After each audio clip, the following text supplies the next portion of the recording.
जाते कहाँ, नबी ने बताया हमें यीशु।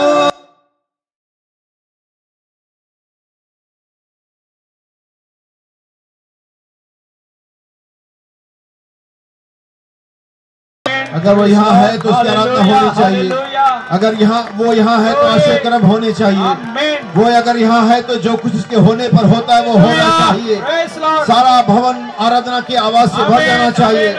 सारे लोग खामोश नहीं रहने चाहिए। हर एक कहता हुआ सुना जाना चाहिए कि बच्चा मेमना सारी आदर और महिमा और धन्यवाद के योग्य है। जहाँ कहीं मेमना जाता है सारे प्राचीन वहाँ जाते हैं, सारे प्राणी वहाँ पर जाते हैं, सारे सराप वहाँ पर जाते हैं, सारा स्वर उसके पीछे हो लेता है और वो मेमने के पीछे पीछे जाते हैं। अगर वो मेमना आज शाम को यहाँ पर है, वो आराधना होनी चाहिए। वो राजा मेमने की आराधना होनी चाहिए। हमारे छुटकारा देने वाले मेमने की आराधना होनी चाहिए। हमारे करने वाले आराधना करने वाले मेमने की आराधना होनी चाहिए। उस मेमने की जो परमेश्वर का है, जिसने हमारे पापों को उठा लिया, जिसने हमारे रोगों को चंगा कर दिया, आराधना आसामियां होनी चाहिए। आइए हम राजा मेमने की आराधना करें। हम कहें प्रभु आपका नाम मुबारक हो, आपका नाम धन्यवाद। अपने होठों को खोले, अपनी आवाजों को प्रभु के लिए उठाएं और कहें प्रभु आपका धन्यवाद हो। Thank you Jesus. सर्वशक्तिमान पिता परमेश्वर, की सभा को अपने आप को पिता मेरे प्रत्येक भाई और बहन के साथ आपकी वेदी पर समर्पित करता हूँ परमेश्वर। और मैं चाहता हूँ खुदावन की आज की शाम की सभा हमारे जीवन में एक यादगारी की सभा खुदावन, एक परिवर्तन की सभा परमेश्वर, एक छुटकारे की सभा परमेश्वर, एक चंगाई की सभा परमेश्वर, एक परमेश्वर होने पाए आज इस शाम के समय पिता। हर एक बंधन तोड़ दिए जाए खुदावन, हर एक बीमार चंगा कर दिया जाए पिता, हर एक खाली स्थान भर दिया जाए परमेश्वर। और तेरे लोग आज उस महान आनंद को अपने हृदय में अनुभव कर सके पिता, जो आपने उनके लिए प्रदान किया प्रभु। मैं इस सभा को अपने आप को, इस वेदी पर अपने आप को आपके हाथों में समर्पित करता हूँ प्रभु, और आपसे अनुग्रह और आपसे दया मांगता हूँ पिता। मैं चाहता हूँ कि आपका पवित्र आत्मा ही हमारी अगुवाई करे खुदावन। हम रास्ते से हटना चाहते प्रभु ताकि आप आगे बढ़ सके पिता। महिमा आदर धन्यवाद आपको देते, सराउंडिंग को, एटमॉस्फेयर को, इस सारे समय को पिता, सारे लोगों का टेक चार्ज प्रभु यीशु मसीह आपके हाथों में पिता। शैतान की हर एक बुरी आत्मा को धमकाते खुदावन, और इस स्थान से, इस टेंट से बाहर उन्हें कर्ज करके आउट करते पिता। और हम चाहते हैं आपका महिमा का आत्मा हमारे बीच में है पिता। इस बात के हम सारे सावधान रहेंगे पिता कि आदर महिमा सिर्फ आपको मिले पिता। इस शाम के समय को अपने आप को फिर से आपके हाथों में देते पिता। धन्यवाद भाई अशोक के लिए खुदावन के चर्च के लिए पिता, और उस इन्विटेशन के लिए पिता जो उन्होंने हमें यहाँ पर आने को दिया पिता। उसके बदले भाई परिवार से ब्लेस करे खुदावन। उन्हें भाई छोटा सा जुन पिता यीशु मसीह के आगमन के लिए तैयार हो सके पिता। सारी महिमा आदर आपको देते प्रभु। प्रार्थना यीशु मसीह के नाम में मांगते हैं, आमीन। हमारा नंगे तैयार है। प्रेज लॉर्ड, आमीन। बहनों की आवाज आज बहुत कम आ रही है हमेशा की तरह, आमीन। मैं चाहता हूँ कि मैं एक और गीत गाए, मुक्ति दिलाए यीशु नाम, शांति दिलाए यीशु नाम। कितने लोग तैयार है गीत गाने के लिए? हालेलुया। आइए हम इस गीत का सभी लोग अपनी आवाज को ऊंचा उठाएंगे, आमीन। कितने लोग तैयार गाने के लिए? कितने लोग गीत आता, जरा हाथ उठा के बताइए मुझे, आमीन। इसके किसी को जरूरत नहीं किताब की, किसी को जरूरत नहीं माइक की। हम इसको गाएंगे, आराधना करेंगे परमेश्वर की, जब तक कि आप उस माहौल में नहीं आते थे जहां पर परमेश्वर के वचन को आप स्वीकार कर सके। मुक्ति दिलाए यीशु नाम, शांति दिलाए यीशु, मुक्ति दिलाए यीशु नाम, शांति दिलाए, मुक्ति दिलाए,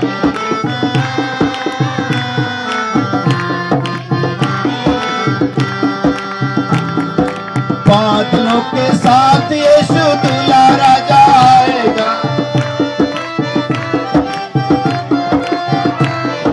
दुल्हन को लेने साथ, दुल्हन को लेने साथ, दुल्हन को लेने साथ, सभी लोग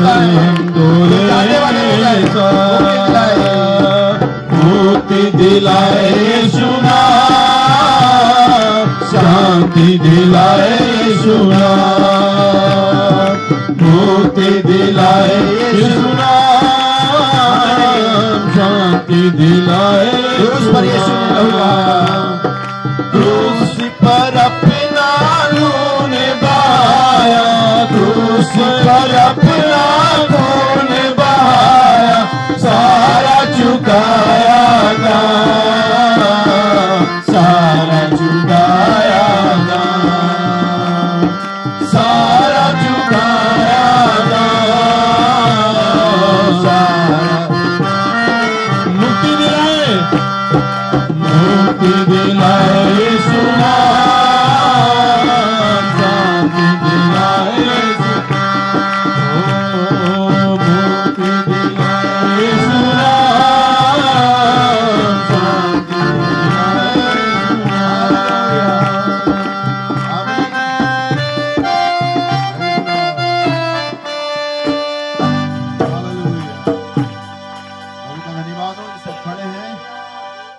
के वचन को पढ़ेंगे। थोड़ी सी आवाज इसलिए बढ़ा देंगे। तैयार है? आमीन।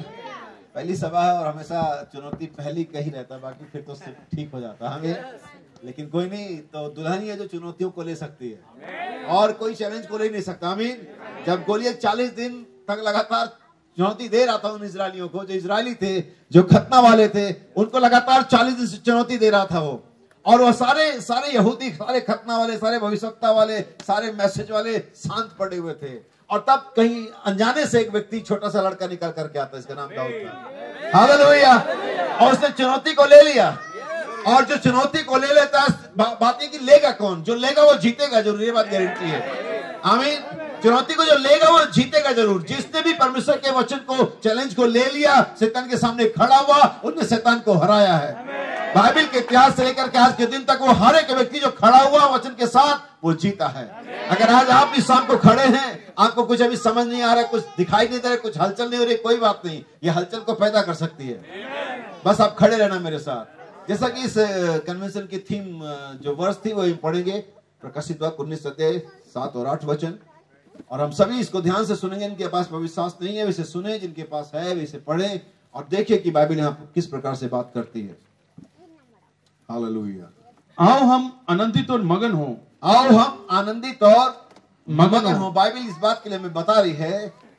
और उसकी स्तुति करें, क्योंकि मेमने का विवाह आ पहुंचा है और उसकी दुल्हन ने अपने आप को तैयार कर लिया है। उसको शुद्ध और चमकदार महीन मलमल पहनने का अधिकार दिया गया। आमीन। क्योंकि उस महीन मलमल का अर्थ पवित्र लोगों के धर्म के काम है। आमीन। प्रभु के आशीष के पढ़ेगा वचन पर हम सभी बैठ सकते हैं। प्रभु आप सभी को आशीष दे। हालेलुया। हम एक बार परमेश्वर की तालियां को देंगे।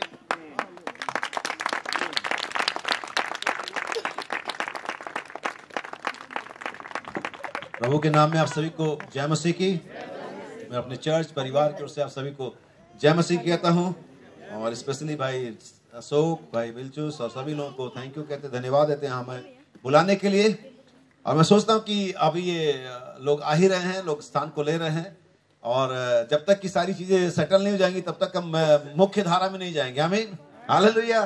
तब तक हम परमेश्वर के वचन की प्रतिज्ञाओं के बारे में थोड़ी बातचीत करेंगे। आपके साथ मैं जुड़ना चाहता हूं, क्योंकि अगर मैं आपके साथ जुड़ नहीं पाऊंगा और आप मेरे साथ जुड़ नहीं पाएंगे तो शायद हम परमेश्वर के साथ भी जुड़ नहीं पाएंगे।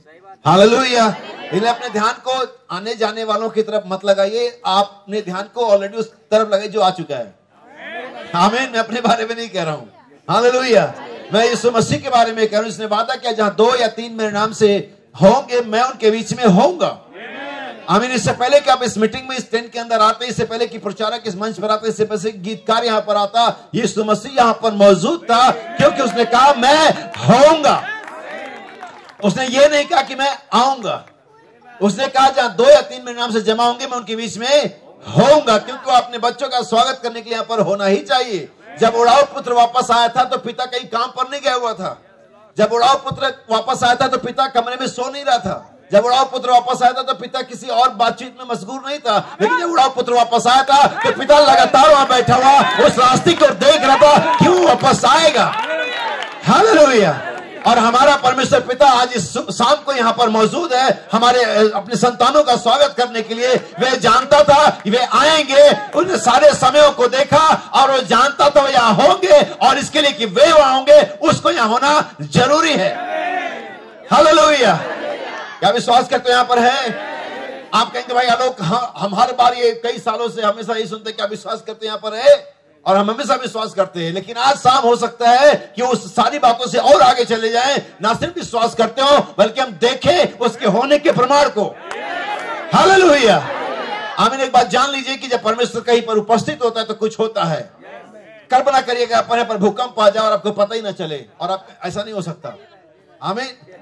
ऐसा नहीं हो सकता कि भूकंप आए आपको, ऐसा नहीं हो सकता कि सिंह जंगल में दहाड़ मारे, गरजे और कोई कहे मुझे सुनाई नहीं आया। सिंह गर्जा, कौन न डरेगा। हालेलुया। अगर चीजें घटित होती है तो उसके घटित होने का एहसास हमें होता है। और अगर परमेश्वर यहाँ आज इस शाम को है तो इसका एहसास आपको बहुत जल्दी होने जा रहा है कि वो यहाँ पर है, और उसके होने के कई सारे प्रमाण मौजूद हैं। पहला प्रमाण तो हमारा यहाँ होना इस बात को पक्का करता है कि वो यहाँ पर है। आमीन। क्योंकि हम इतनी दूर दूर जगहों से किसी व्यक्ति को सुनने और किसी व्यक्ति से मिलने नहीं आए हैं, हम यहाँ पर यीशु मसीह की आराधना करने के लिए आए हैं। और ये कैसे हो सकता है कि जिसकी आराधना करने के लिए हम आए हो वही आराधना में ना हो? हालेलुया, आमीन। तारीफ किसको पसंद नहीं है? हमारे प्रभु को भी है, आमीन। क्या उसको हमारे प्रभु को तारीफ पसंद नहीं है?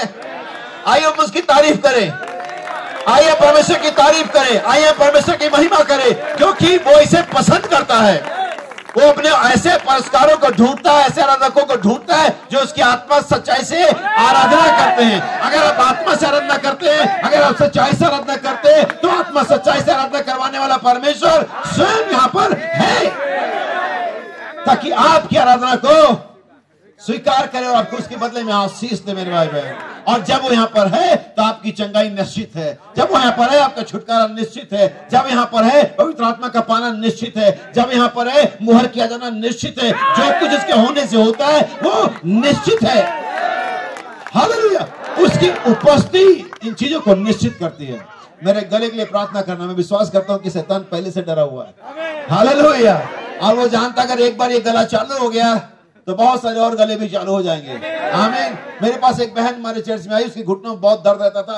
अक्सर कहती थी भाई घुटनों में बहुत दर्द है, मेरे दुआ करो। मैंने उस बहन से कहा एक काम करो बहन, अगर आपके घर में कोई ऐसा व्यक्ति आए जिसके दुश्मन के बारे में आपको पता हो कि आप जानती इस व्यक्ति का दुश्मन कौन है, और आप उसकी तारीफ करना आरंभ कर दो, कितनी देर बैठेगा? कहते नहीं वो तो ज्यादा देर नहीं बैठेगा। तो मैंने कहा तुम्हारे घुटने में दुश्मन जो बैठा है कौन है? शैतान है, और इसका दुश्मन हमारा प्रभु यीशु मसीह है। आओ हम उसकी आराधना करें। आप इस घुटने के दर्द के साथ आराधना करते रहो, आप परेशानियों के साथ आराधना करते रहो, आप परीक्षाओं के अंदर आराधना करते रहो, और बहुत जल्दी शैतान जो इंसानी रूपों में बैठा हुआ है अपना रास्ता लेगा, क्योंकि वो परमेश्वर की आराधना को ज्यादा बर्दाश्त नहीं कर सकता। वो स्वर्ग में बर्दाश्त नहीं कर पाया। बोले सब इसी को सलामी ठोकते हैं, जो आता है परमेश्वर की नाम की महिमा वो सारा पवित्र पवित्र कहते, मुझे कोई पूछता नहीं तो मैं भी करूंगा। लेकिन जब वहां पर ऐसा शुरू हुआ, लात मत करके बाहर कर दिया गया। आइए फिर से उसी परमेश्वर की आराधना करें। वो शैतान जो बीमारियों के रूप में, विश्वास के रूप में, ठंड के रूप में बैठा हुआ है, वो बहुत ही जल्दी रास्ते लगेगा और आपको छोड़ जाएगा, ताकि आप परमेश्वर की आराधना कर सके। हालेलुया, आमीन। प्रभु का नाम मुबारक हो। प्रभु आपको आशीष, हम बैठ जाएंगे। हालेलुया। जैसा कि विषय बताया गया, दुल्हन ने अपने आप को तैयार कर लिया। मेरा विषय विवाह का वस्त्र। आमीन। मैं आज इस थोड़ी देर के लिए मेरे लिए दुआ करते रहना अपने हृदय में कि परमेश्वर मेरे गले को चंगा करे और शैतान जो यहाँ पर इसको रोकना चाहता है वो लज्जित हो सके। आमीन। विवाह के वस्त्र के बारे में हम थोड़ी देर बात करेंगे, और हमने प्रकाशित वाक्य 19 अध्याय उसका 7 और 8 वचन हमने पढ़ा है। आमीन। और इन वचनों की गहराइयों में जाएंगे और बहुत सारी और बातों को देखेंगे, और सारी बातें इस एक बात पर आकर के रुकेंगी, केंद्रित होंगी कि क्या हम तैयार हैं। आमीन। आओ हम आनंदित और मगन हो, क्योंकि एक ग्रेट इवेंट है, एक महान घटना है जो होने वाली है, और यह हमसे संबंधित घटना है। जब किसी परिवार में कोई शादी ब्याह का मौसम आ जाता है, समय आ जाता है, और कोई कुछ भी ऐसा ओकेजन आ जाता है, कोई ऐसा प्रोग्राम आ जाता है जो बहुत बड़ा होता है, तो पूरे घर का माहौल बदला बदला सा नजर आता है। सफाई वाले कहीं काम कर होते हैं, औरतें कहीं बाजार में जा रही होती हैं, आदमी लोग कपड़े का नाप देने जा रहे होते हैं, और हर तरफ एक बड़ा हर्षोल्लास का माहौल चल रहा था। घर में नहीं चल रहा था, ऐसे ही तो होता घर में। पूरे घर का सब लोग अपना तफरी में रहते, कोई किसी के पास किसी के लिए समय नहीं होता, सब अपने में ही। भाई मेरा सूट, मेरी साड़ी, मेरा ये, मेरा वो, तमाम तरह की चीजें होती रही, क्योंकि एक ग्रेट महान इवेंट, एक महान घटना उस परिवार में होने वाली है। और बाइबल कहती है आओ हम आनंदित और मगन हो, क्योंकि मेमने का विवाह आ पहुंचा है। किसका विवाह?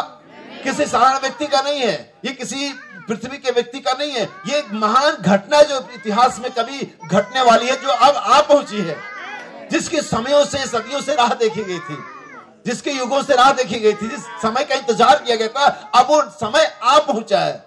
किसका विवाह है ये?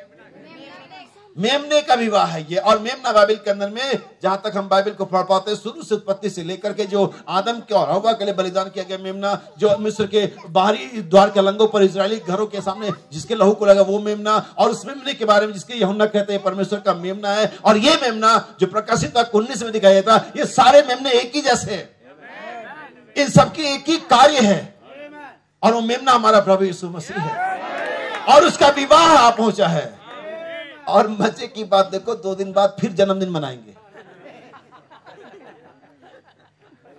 वो विवाह तक पहुंच गया और ये लोग अभी भी जन्मदिन मना रहे हैं। गजब की कहानी है। मतलब देखो, आप देखो कितने सौभाग्यशाली लोग हो आप। आप इस बात को आज इतनी आसानी से जान पा रहे हो कि वो चरनी में 2 महीने का 2 साल का बालक नहीं है। उसके सामने झुंझुने हिलाने का कोई अभी जरूरत नहीं है। वो अभी 2 महीने 2 साल का बालक नहीं, अभी वो परिपक्व मनुष्य है, सिद्ध पुरुष है। वो अपनी दुल्हन को तलाशने के लिए आया कि वो उससे दुल्हन को पा लिया है और वो दुल्हन यहाँ पर बैठी हुई है, जिसमें हमें विवाह के बंधन में बंध जाए। हालेलुया। जिसका संसार चरनी में जन्मदिन मना रहा है, उसका विवाह पहुंचा है और ये सिर्फ दुल्हन को मालूम है। अगर ये उनको मालूम होता तो अपने आप को दुल्हन की तैयारी में लेकर के आते, लेकिन वे तो क्रिसमस की तैयारी कर रहे हैं। लेकिन यहाँ पर एक छोटा सा झुंड है जो दुल्हन की तैयारी कर रहा है, जो विवाह की तैयारी कर रहा है, जो क्रिसमस की तैयारी नहीं कर रहा है। हालेलुया। क्योंकि हम परिपक्व हो गए हैं, हम सयाने हो गए, हम उसके जीवन को समझने लगे हैं कि कौन सा समय है। और जो समय को पहचान लेता है वो आगे बढ़ जाता है। जो समय को पहचान लेता है वो तरक्की करता है। जो समय को पहचान लेता है वो संदेशों को पकड़ लेता है। यही वजह कि फरीसी संदेश को, समय के संदेश को पहचान नहीं पाए। उन्होंने यीशु को उसके देह से पहचाना, यीशु को उसकी फैमिली से पहचाना, यीशु को उसकी जाति से पहचाना, यीशु को उसके बागे से पहचाना, यीशु को इसलिए पहचाना उसके साथ कैसे लोग हैं, लेकिन उन्होंने यीशु को कभी वचन से नहीं पहचाना। अगर वो वचन के चश्मे से यीशु को देखते थे, वो यीशु को समझ जाते थे, वो पहचान जाते और उसके कदमों में गिर जाते, जैसा कि वे लोग गिरे जिन्होंने पहचाना। लेकिन आज भी लोग यीशु को उसके जाति से, उसके जन्म से, उसके दुनियावी आगमन के तारीखों से पहचानते हैं। पौलुस कहता है मुझे प्रकाश किसी मनुष्य की ओर से नहीं मिला। और भाई बहन कहते हैं पौलुस ने, पतरस ने, इन लोगों ने यीशु मसीह को देह के द्वारा कभी नहीं जाना। और आज भी यीशु को जानने का कोई तरीका ही नहीं कि अब देह के द्वारा उसको जान पाए।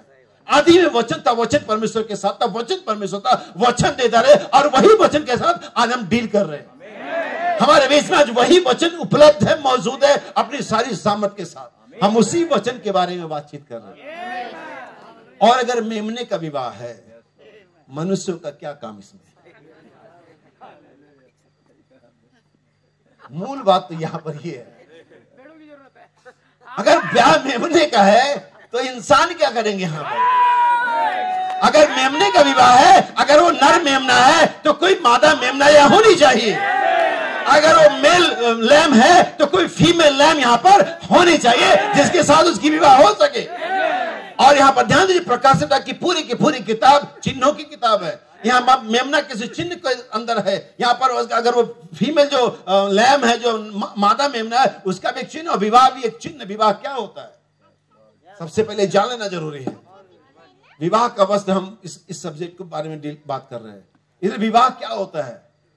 एक लड़का होता है जो कहीं अपने समाज, अपने धर्म, अपने परिवार में होता है। एक लड़की होती है जो कहीं दूसरे समाज, दूसरे धर्म, दूसरे परिवार में होती है। उसका खान पीना अलग होता है, उसका भाषा अलग होती है और उसका जीवन का जो चलने का तरीका वो अलग होता है। लड़का कहीं और होता है। लेकिन जब वो शादी के बंधन में बंध जाते हैं कुछ वादों के द्वारा, फिर वे एक साथ आ जाते हैं। फिर उनका एक परिवार होता है, फिर उनकी एक बोलचाल होती है, फिर उनकी एक भाषा होती है, फिर उनका एक ही पर्स होता है। क्या तेरा क्या मेरा नहीं। अब वो कुछ मूर्ख टाइप के हस्बैंड वाइफ करते थे, तेरा है मेरा है। लेकिन जो समझदार होते हैं वो समझते कि ना तेरा ना मेरा, सब कुछ हमारा है। वहां पर तेरा मेरा खत्म कि हमारा आ जाता है। आमीन। ये नबूकदनेस्सर था जो अपनी छत पर चढ़ के कहता था ये राज्य मेरा है, ये मैंने किया, ये मैंने किया, ये मैंने किया, ये मैंने किया। और जब उसके अंदर में मैं आ गया, परमेश्वर का भी जानवर बनाता हूं तुझे। और उसके अंदर में जानवर की आत्मा गई 7 काल तक। आमीन। 7 काल बीतने के बाद वो फिर वापस मनुष्य की आत्मा में आया। आमीन। अभी मत सोचना कि मेरा मेरा, सब प्रभु यीशु मसीह के अनुग्रह से। हम मैं शब्द का इस्तेमाल नहीं करते इसमें। हम कहते हैं उसके द्वारा हुआ है। हम कुछ भी नहीं है, आप कुछ भी नहीं है। अगर हम कुछ भी है, ये मसीह के वजह से, मसीह के द्वारा है। हमारी अपनी कोई बड़ाई नहीं है, हमारी अपना कोई कुवत नहीं है। हम मसीह के द्वारा ही करते हैं। इसलिए याद रखना। तो मेमने का विवाह है। किसका विवाह है? इस चीज को हमेशा याद रखिए। आओ हम आनंदित और मगन हो, क्योंकि मेमने का विवाह आ पहुंचा है। आमीन। अभी हुआ नहीं है, लेकिन ठीक अब द्वार पर है। ठीक सारे चीजें, सारी स्टेज सजा दिए गए, सारे कारीगर सेट कर दिए गए, सारा 7 कोर्स मेन्यू वहां पर लगा दिया गया। हर एक चीज तैयार है, स्टेज सज चुका है। बस एक कॉल है कि कृपया दुल्हन मंच पर आए। दूल्हा तो ऑलरेडी बादलों पर बहुत समय से आकर के वहां पर वेट कर रहा है। हमें आओ हम आनंद और मगन हो, क्योंकि मेमने का विवाह आ पहुंचा। अच्छी और सबसे शानदार बात है, और उसकी पत्नी ने अपने आप को तैयार कर लिया है। तैयार हो रही है, नहीं है, तैयार हो जाएगी नहीं है, या वो किसी बड़ी ब्यूटिशियन का इंतजार करेगी, कोई बड़ी ब्यूटी पार्लर वाली आएगी वो उसे तैयार करेगी, जैसे कि आजकल की दुल्हनें होती हैं। वो खुद तैयार नहीं हो पाती, उनको तो कोई ब्यूटी पार्लर वाली तैयार करती है, और सीधे ब्यूटी पार्लर से ही सीधे मैरिज हाउस तक, जहां पर भी उनकी शादी का इवेंट रहता है वहां पर पहुंचते हैं। मैंने देखे ऐसे।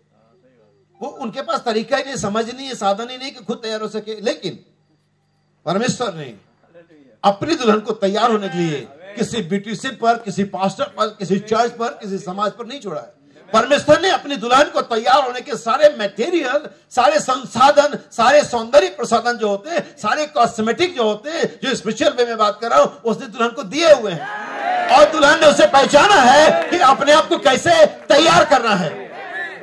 आमीन। दुल्हन के पास प्रकाशन है कि कैसे तैयार होना है। हालेलुया। दुल्हन ने अपने आप को तैयार कर लिया है। इससे पहले कि मैं इस वाले प्रेजेंट टेंस की ब्राइड पर जाऊं, तो मैं उससे पहले आप पीछे लेकर के जाना पड़ेगा, जहां पर और भी दुल्हनें हुई हैं, जिन्होंने अपने पति के सामने एक अच्छा चरित्र पेश किया है, जिनके पति, जिनके दूल्हे उनके कार्यों से खुश हुए। हमें कितने लोग पीछे जाना चाहते हैं? हालेलुया। जरा देखना पड़ेगा कि पीछे क्या क्या हुआ था। हमें मैं चाहता हूं कि मेरे साथ कुछ बाइबल के आयते निकाल लेंगे, मेरे साथ जो भी भाई यहाँ पर बाइबल को पढ़ रहे हैं। मत्ती उसका 22वां अध्याय उसका 11 वचन है मेरे ख्याल से। हाँ ठीक है, मत्ती उसका 22 अध्याय उसका 11 वचन है। और फिर मैं इसके बारे में थोड़ी डिटेल से बातचीत करूँ। पीछे आप लोग मुझे सुन पा रहे हैं? पीछे लोग हाथ उठा के मुझे बता दिया। ठीक है, सुन पा रहे हैं? क्या समझ भी पा रहे हैं? ठीक है, 11 मत्ती 22 का 11 पढ़ेंगे, और उसके बाद प्रकाशित वाक्य 3 का 18। हाँ। जब राजा अतिथियों को देखने भीतर आया तो उसने वहां एक मनुष्य को देखा। उसने वहां एक मनुष्य को देखा जो विवाह का वस्त्र नहीं पहने। ये जो पैराबल, ये जो दृष्टांत है, एक विवाह के भोज का दृष्टांत है। और हमने जो प्रकाश है वो भी विवाह का ही इवेंट है। वहां पर भी लोग बुलाए गए हैं। आमीन। और यहाँ पर, और हम सभी जानते हैं विवाह का बोझ किसका है। ये कौन विवाह कर रहा है? ये परमेश्वर के पुत्र के विवाह का बोझ है, जिसे परमेश्वर स्वयं ऑर्गेनाइज कर रहा है। इसका जो ऑर्गेनाइजर है स्वयं परमेश्वर है, जो अपने पुत्र के विवाह के सारे फंक्शन को, सारे समारोह को खुद डील कर रहा है। आमीन। और विवाह के भोज में बहुत सारे लोगों को बुलाया गया और सब अतिथि आए। और देखिए वहां पर क्या आगे चलता है कहानी। जो विवाह का वस्त्र नहीं पहने था, वहां पर एक ऐसा व्यक्ति भी था जो विवाह का वस्त्र, यानी कि उस विवाह के अंदर में जाने के लिए, उस विवाह के फंक्शन में, समारोह में शामिल होने के लिए आपके पास एक खास वस्त्र होना चाहिए। कोई भी और कैसे भी वस्त्र में वहां पर नहीं जा सकता है। आपको उस विवाह के समारोह में उसी वस्त्र में जाना होगा जो उस विवाह के समारोह करने वाले ने आपको प्रोवाइड किया हुआ है। आपने भले कितना महंगा सूट पहना हुआ, कितनी महंगी साड़ी पहनी हुई है, आपने कौन सा बिल्ला लगाया, कौन सा आई कार्ड लगा हुआ है, मैं father so and so, bishop D'Costa, जो भी है, उससे काम नहीं चलेगा। आपको तो उस विवाह के समारोह में जाने के लिए उस जो विवाह करने वाले व्यक्ति ने, जिसने आपको बुलाया हुआ है, उसके द्वारा दिया गया वस्त्र ही पहनना पड़ेगा। तभी आप उस विवाह के समारोह में जाने के लिए एलिजिबल, यानी योग्य हो सकते हैं, अन्यथा आपको बाहर निकाल दिया जाएगा। आप उस विवाह के अंदर में, उस विवाह के समारोह में अपनी जाति, अपने वस्त्र, अपनी धार्मिकता, अपने कुछ के आधार पर भी नहीं जा सकते। उस विवाह के समारोह में जाने के लिए एक ही तरीका, एक ही मापदंड, एक ही क्राइटेरिया है कि आपके पास वो हो जो उसने आपको दिया हो। अन्यथा आप बाहर निकाल दिए जाएंगे, अगर बाई द वे पहुंच भी गए। क्योंकि वो ना सिर्फ बुलाता है बल्कि सर्च भी करता है। आमीन। वो चेक करता है कि सब लोग वो वस्त्र पहनकर, नबी कहता है पुराने दिनों में या हमारे समय के, हमारे देश की, हमारे कल्चर के बारे में नबी कहते हैं, पूर्वी देशों में नबी कहता है, वहां वो रिवाज आज भी वहां पर पाया जाता है कि जब लोगों को विवाह के अंदर बुलाया जाता था तो लोग अपने अपने कपड़ों में, अपने अपने तरीके के साथ, अब हो सकता है बुलाने वाले के बहुत सारे मित्र अमीर हो, बहुत सारे मित्र गरीब भी हो सकते हैं, नहीं, और बहुत सारे छोटी जाति को, बहुत सारे बड़ी जाति को, और इस तरह की बहुत सारी चीजें हो सकती हैं। लेकिन वो चाहता नहीं कि उसकी विवाह के समारोह में किसी प्रकार का कोई ऐसा भावना फैले कि वो ऐसा है वो ऐसा है। इसलिए वो सभी को अपनी तरफ से एक वस्त्र प्रोवाइड करता है। आप जो भी अच्छा पहन करके आए, बुरा पहन करके, फटा पहन के नया पहन करके आए, उस विवाह उस सारे ऊपर में एक वस्त्र उसने पहना देना आपको, ताकि जब आप अंदर जाएं तो सब बराबर हो। कोई किसी के बारे में कोई अच्छी बुरी बात ना करे, सब बराबर इक्वल हो। इसलिए विवाह का वस्त्र द्वार पर ही वो द्वारपाल आपको प्रोवाइड कर लीजिए, सर आप इसे पहन लीजिए। याद रखिए, परमेश्वर की इस महान घटना में, इस महान इवेंट में जब जाते हैं, परमेश्वर के पास कोई बड़ा पुत्र कोई छोटा पुत्र नहीं है। क्योंकि परमेश्वर भी दादा परदादा नहीं है, परमेश्वर पिता ही है। वो हमारा भी पिता उतना ही है जितना आदम का पिता था। आमीन। यार इसका मतलब ये होता है कि उसने हर एक पुत्र को अपने वचन बीज की तरह पैदा किया है। इसके लिए उसके बाद छोटे बच्चे और बड़े बेटे नहीं होते। इसके लिए वो दादा और परदादा और लक्कड़ दादा नहीं होता। यानी कि उसने हर एक पुत्र को अपने वचन बीज से ही पैदा किया। मैं इस बात को जानकर खुश, मैं उतना ही पुत्र हूं जितना कि आदम था। मैं उतना ही पुत्र हूं जितना कि यीशु था। कोई भी उतना ही पुत्र है जितना कि यीशु था, क्योंकि हर एक पुत्र उसी एक वचन बीज से पैदा होता है जो परमेश्वर का वचन है। आमीन। बाइबल कहती है वो ये व्यक्ति वहां पर क्या हो गया, पहुंच गया। कैसे? बिना विवाह के वस्त्र के। बाइबल के अंदर में अगर आप ध्यान से पढ़ेंगे तो कई प्रकार के वस्त्रों का जिक्र किया गया। इवन हमारे प्रभु यीशु मसीह के पैदा होने और मरने तक उसके वस्त्रों का जिक्र है। मैं उसके शुरुआती दिनों का एक जिक्र करता हूं, थोड़ी देर के पॉज ले लेंगे। जब यीशु पैदा हुआ तो अगर आप लूका का सुसमाचार पढ़ेंगे, जो कि आजकल कलीसियाओं में बहुत कोट किया जा रहा होगा, जब भी कैरल सिंगिंग वाले आए होंगे तो यही आयत पढ़ते होंगे, देखो तुम्हारे लिए दाऊद के नगर में आए उद्धार करता। और मैं उनसे कहूंगा कि देखो आज तुम्हारे नगर में, तुम्हारे शहर में, तुम्हारे देश में एक दूल्हा आने वाला है। जन्मने बहुत पीछे हो गया। और उन्होंने कहा उसका पता ही होगा कि तुम्हें वस्त्र में लपटा हुआ मिलेगा। कहां मिलेगा? कि तो उन्होंने कभी इस आयत को पढ़ा कि वस्त्र में लिपटा हुआ मिलेगा। और हमारा नबी कहता वो वस्त्र कैसा था? वो जो बैलों के और जुए के बीच में वस्त्र रखा, वो एक कपड़ा रखा था कि गर्दन ना घिसे या जो भी है उसको आराम मिल जाए बैल को, इसके लिए वो कपड़ा बीच में रखा जाता है, जुए के और बैल के गर्दन के बीच में। कितने कभी इस प्रकार का सुना है, पढ़ा है?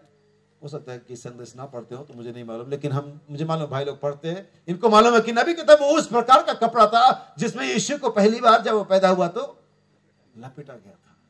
वो कोई बहुत तड़क भड़क वाला कपड़ा नहीं था। तो इसका मतलब क्या होता है? हमारा नबी कहता है वो परमेश्वर जिसने पृथ्वी पर कपास को बनाया, जिससे हम कपड़े अच्छे अच्छे पहनते हैं, वो जब खुद पैदा हुआ तो उसके पास खुद का कोई कपड़ा नहीं था। आमीन। उसके खुद के पैदा होने के लिए किसी होटल में, किसी सराय में कोई जगह नहीं थी। हद तो तब हो गई जब वो जिंदा था और कहता है मनुष्य के पुत्र को सर धरने की भी जगह, और उससे भी बड़ी तब हद हो गई जब कब्र भी उसको अपनी नहीं मिली। यानी उसका कुछ भी अपना था ही नहीं, अपने लिए आया था। अगर वो महान परमेश्वर, वो महान खुदावन यीशु मसीह जिसने हमसे इतना बेपनाह मोहब्बत रखा, उसका कुछ भी नहीं था और उसको कोई जरूरत नहीं आने के लिए। उसने कोई गुनाह नहीं किए थे, उसने कोई प्रॉब्लम नहीं थी, वो आने के लिए कोई जरूरत नहीं था उसको, लेकिन वो हमारे और आपके लिए आया। मेरे भाई और बहन, मेरी बहनें, आप उसने स्वर्ग को छोड़ दिया सिर्फ आपके लिए। उसको यहाँ आने की कोई जरूरत नहीं, उसने कोई पाप नहीं किया था, उसका कोई दाम चुकाना नहीं था, उसने कोई गुनाह नहीं किया, उसके लिए कोई मतलब ही नहीं क्या पर आता, लेकिन वो आपके लिए आया। लेकिन मैं आपसे सवाल करने जा रहा हूं, अगर वो आपके लिए पहली बार आया और मर गया और लहू को बहाया ताकि आपके गुनाहों को माफ कर दे, तो क्या वो दूसरी बार आपको लेने के लिए नहीं आएगा? अगर वो पहली बार बिना मतलब क्या आ सकता है, आपके प्रेम के वसीले से आ सकता है, आपको छुड़ाने के लिए आ सकता है, तो क्या आपको ले जाने के लिए वो नहीं आएगा? वो यकीनन आएगा, वरना वो आ चुका है। अगर वो पहली बार आ सकता है और दूसरी बार भी आएगा। अगर वो पहली बार नहीं आता, दूसरी बार का कोई चांस नहीं होता, लेकिन उसका पहला आगमन उसके दूसरे आगमन को कंफर्म करता है। वो जरूर आएगा उनके लिए जिनको उसने लहू से छुड़ाया है। ये पक्का है, मैं जा रहा हूं, क्योंकि यीशु पहली बार आया है। अब इसमें तो कोई किसी को संदेह नहीं है, इसमें किसी संस्था को संदेह नहीं है, इसमें शैतान को भी कोई संदेह नहीं है, नहीं मुझे। अगर वो पहली बार आया है, वो दूसरी बार जरूर आने जा रहा है। तो ये पहला कपड़े का जिक्र था जो बाइबल में लिखा हुआ है। उसके बाद दूसरा जिक्र आता है, वैसे बहुत सारे हैं। और तब वो 12 साल की लहू बहने वाली स्त्री आती है। आमीन। कई वस्त्र यीशु मसीह पहनता होगा। मुझे लगता था पहले में नया में लाइटें निकलती होंगी उसमें से, जैसे आजकल वो माइकल जैक्सन पहले पहनता था। आजकल तो बहुत सारे और इलेक्ट्रिक पूरा लाइट पूरा वो लाइट ही जलता रहता है। शैतान नकलची है। आमीन। और वो स्त्री कहती थी जिसके कितने साल से लहू बहने का रोग था, पीछे वाले लोग बताए कितने साल, और वो कहती है उसने सारा रुपया वैद्यों में खर्च कर दिया। उसका स्टेटमेंट ध्यान से सुनना क्या कह रही है। अब मैं शैतान के पावर को और यीशु मसीह के पावर को मिलाऊंगा, दिखाऊंगा आपके सामने। बीमारी की सामर्थ्य और यीशु मसीह की सामर्थ्य में कितना फर्क है, कितना फर्क है। 12 साल से उस स्त्री का लहू बह रहा, सारा पैसा खर्च कर चुकी, निराश है, और क्या कहती है, अगर मैं उसके वश के छोर को भी छू लूंगी। वो अपनी बीमारी को इतना नीचे बता रही है, इतना नीचे बता रही है, और सामर्थ्य को कितना ऊपर बता रही है। जबकि वो 12 साल से लहू बह रहा है, उसके कोई चंगा नहीं कर सका उसे, और कहती है अगर मैं वश के छोर को भी छू लूंगी तो मैं।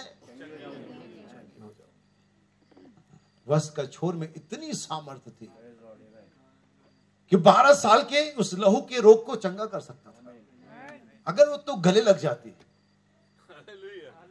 आमीन, आमीन। देह का ही छुटकारा हो जाना था। वश के छोर को ही छू लूंगी तो क्या हो जाऊंगी, चंगी हो जाऊंगी।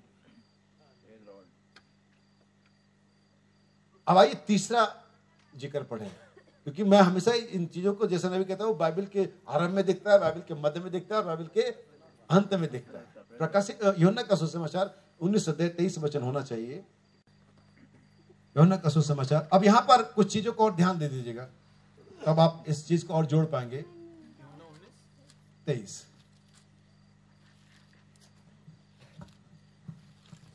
जब सैनिक यीशु को क्रूस पर चढ़ा चुके। अब देखिए यहां पर यीशु मसीह की जीवन की जो सांसारिक जीवन देह में जब आया था, इसकी अंतिम घड़ी है जब सैनिक यीशु को क्रूस पे चढ़ा चुके, तो उसके कपड़े लेकर 4 भाग किए। अब यहां पर जब कपड़े पहनते हैं, लिखते थे यह गारमेंट जो शायद अंदर वाले थे, लेकिन इसके बाद एक आता है बागा, अंगरखा इसे कहता। सुनिए, हर सैनिक के लिए एक भाग और कुर्ता भी लिया, और ये 4 भागों में बांटा गया था। किसी संस्करण में इसे बताया गया 4 भागों में बांटा गया था।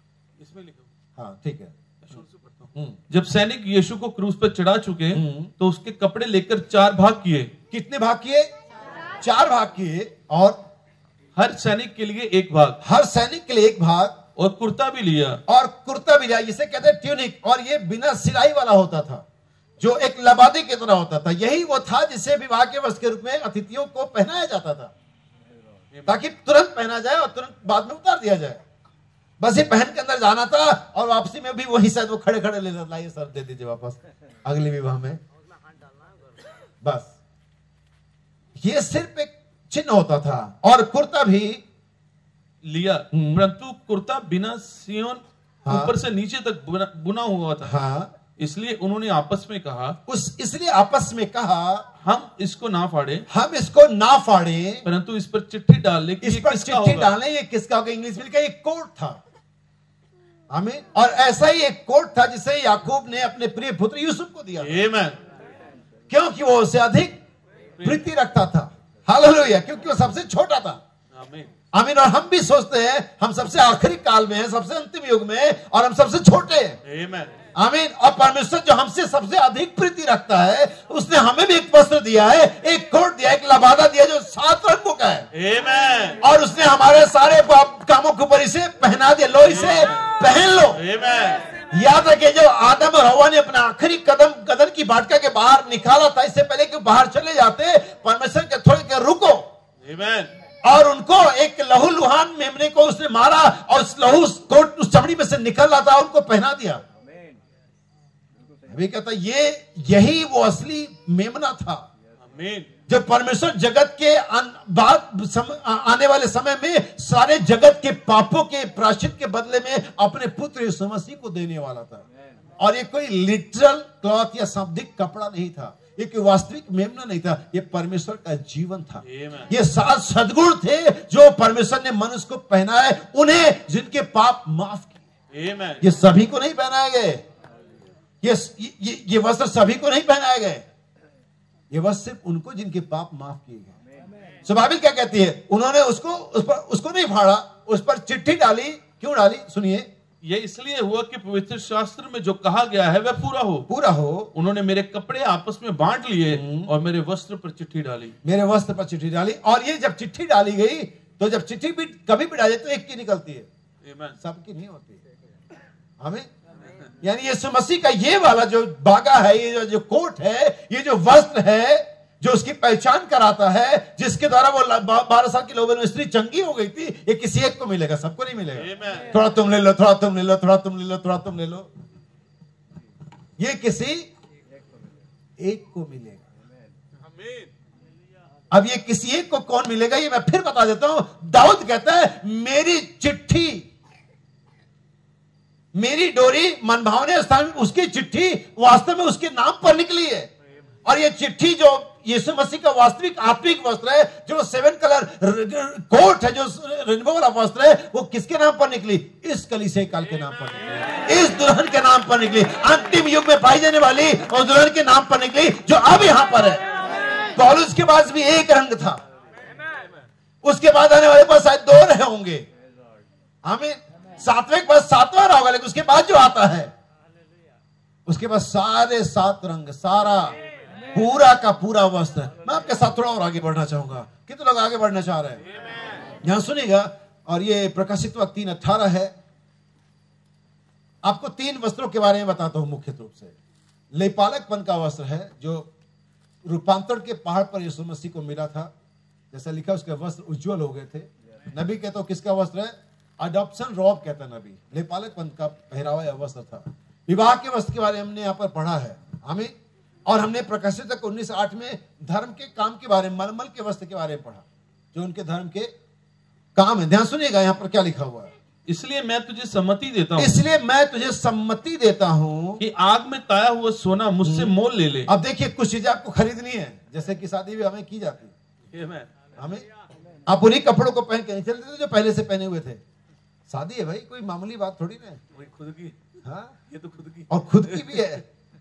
अब यहां पर बहुत सारी खरीद फरोख्त तो होती है, और इसलिए परमेश्वर खुद कह रहे हैं, मसीह खुद आपको सहमति दे रहा है। देखिए कौन आपको अब आप मैं सोचना कि मैंने कुछ बताया, ये परमेश्वर स्वयं आपको सहमति दे रहे हैं। ये हमारे भाई लोग नहीं आपको सहमति दे रहे कि ये करो, पवित्र आत्मा पालो, उपवास में जाओ और पवित्र आत्मा का बपतिस्मा ले लो, अपने आप को ठीक करो। हम नहीं सहमति दे रहे हैं, ये स्वयं यीशु मसीह सहमति दे रहा है।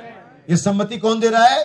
स्वयं यीशु मसीह आपको दे रहा है। शाम को मैं तुझे सम्मति देता हूं कि आग में ताया हुआ सोना, आग में ताया हुआ सोना मुझसे मोल ले ले, कि तू धनी हो जाए, कि तू धनी हो जाए, और श्वेत वस्त्र ले ले, श्वेत वस्त्र ले ले, कि पहनकर तुझे अपने नंगेपन की लज्जा ना हो। कौन सा वस्त्र ले ले? श्वेत, श्वेत वस्त्र ले ले। अब परमेश्वर हमें वस्त्र देने की क्या कर रहा है?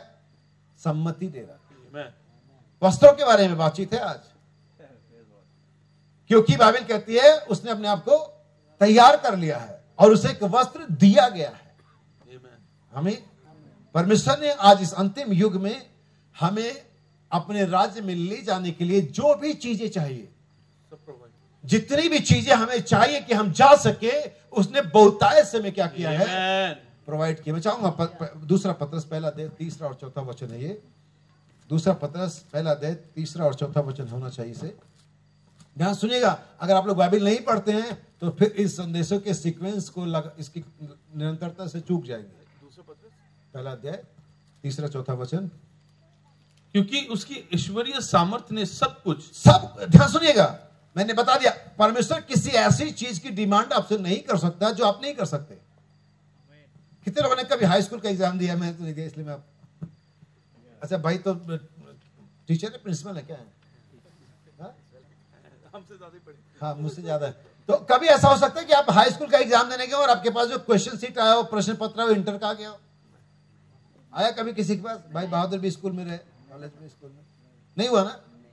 होता ही नहीं है, क्योंकि स्कूल को पता है कि भाई एग्जाम देने हाई स्कूल में बैठे तो हम इंटर का प्रश्न पत्र कैसे दे सकते हैं इनको।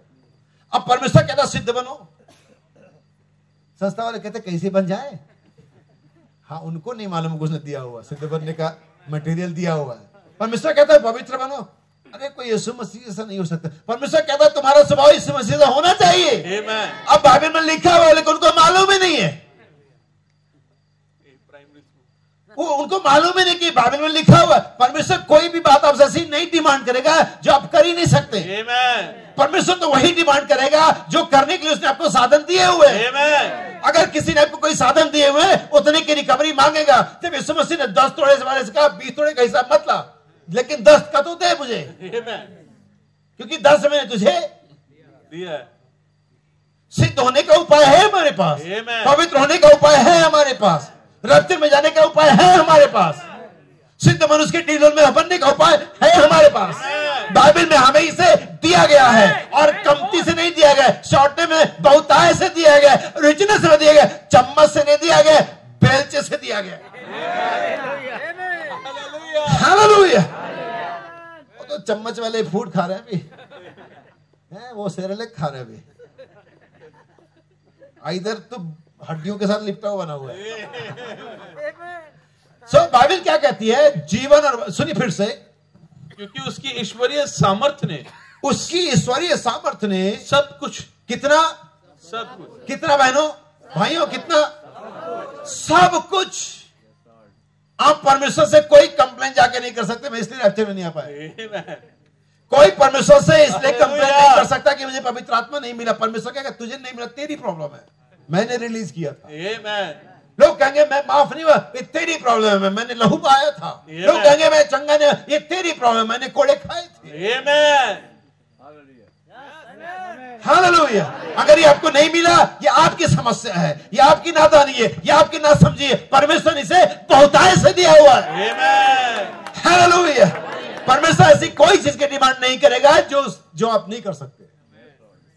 सुनिए, जो जीवन और भक्ति से संबंध रखता है, जो जीवन और भक्ति से संबंध रखता है, हम उसी की पहचान के द्वारा दिया है, उसी के पहचान के द्वारा हमें दिया है, जिसने हमें अपनी ही महिमा और सद्गुण के अनुसार बुलाया है, जिनके द्वारा उसने हमें बहुमूल्य और बहुत सी बड़ी प्रतिज्ञा दी है, ताकि उनके द्वारा तुम उस सड़ाहट से छूटकर जो संसार में बुरी अभिलाषाओं से होती है, ईश्वरीय स्वभाव में संभागी हो जाओ। देखिए ध्यान समझिए, बाइबल में साफ साफ लिखा हुआ है, उसने हमें जो बातें जीवन और भक्ति संबंधित है बहुतायत से दिया है। जो चीजें में सिद्ध बना सकती उसने हमें दिया है। इसलिए याद रखिए, आप कोई बहाना नहीं है। आओ आनंदित और मगन हो, क्योंकि मेमने का विवाह आप पहुंचे। उसकी पत्नी ने अपने आप को क्या कर लिया है? तो किस चीज से तैयार किया उसने? उसके पास क्या मटेरियल है? ब्राइट मटेरियल है उसके पास। उसके पास वो सारे संसाधन है, वो सारी चीजें जो उसे एक दुल्हन बनाती हैं। हमें इससे पहले कि मैं और आगे बढ़ूं, मैं मत्ती 25 अध्याय में आना चाहूंगा। वहां पर क्या लिखा हुआ है? पटियाला कन्वेंशन में हमने इस थीम को बनाया था। लिखा हुआ है जो तैयार थी वे कौन चली गई वहां पर, और यहां पर भी लिखा कि तैयार कर लिया है। ये नहीं कहा कि तैयार हो रही है या होना चाहिए। तैयार हो जाओ, ऐसा करेगा नहीं। जो तैयार थी वो चली गई। यहां लिखा जो तैयार कर लिया है, इसका मतलब इस दुल्हन ने जो उठाई जाने वाली है। अब मैं ये नहीं कहता कि मैं हूं आप है, मैं नहीं जानता कौन है, लेकिन एक बात तक पक्की तौर से जानता हूं, जो उठाई जाए दुल्हन है, जो उठाई जाएगी उसके प्रकाशन मिल चुका है। जो उठाए जाने वाले लोग हैं वे जानते हैं कैसी चाल चलनी है, वे जानते हैं कैसा जीवन जीना है, वे जानते हैं कैसा जीवन खुदा को खुश करता है। दुनिया में सिर्फ 2 ही लोग थे बाइबल के अंदर जिनके लिखा रिटर्न में खुश किया खुदा को। तीसरा बहुत जल्दी हमारे सामने आने वाला है।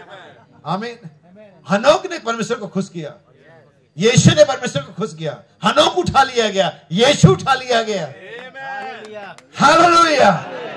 और अगर यहां पर कोई ऐसी है, वो दुल्हन अगर यहां पर है जो ये जानती है कि परमेश्वर को कैसे खुश किया जा सकता है, निश्चित रूप से बिना किसी संदेह के वो उठा ली जाएगी। कोई शैतान उसे पकड़ नहीं पाएगा, क्योंकि वो जानती है परमेश्वर को कैसे। हालेलुया। अब बहुत सारी बार अलग अलग लोगों की पसंद होती है। बहुत सारे मैंने आपने कितने लोगों ने लैला मजनू का कहानी सुना है? नाम सुना है? नाम सुना है। मेरे पिताजी बताते थे, शायद उन्होंने देखा होगा, पता नहीं मुझे, लेकिन बताते थे कि लैला कोई खूबसूरत लड़की नहीं थी। नहीं, अपने ही टाइम में जब भी थी वो लैला कोई खूबसूरत लड़की, लेकिन वो कहते थे कि मजनू की आंखों से देखो। क्योंकि कई बार हम कोई लोग शादी, जैसे सिपोरा से शादी करके, चलो बाइबल में आ जाते, ज्यादा उधर जाना सही नहीं।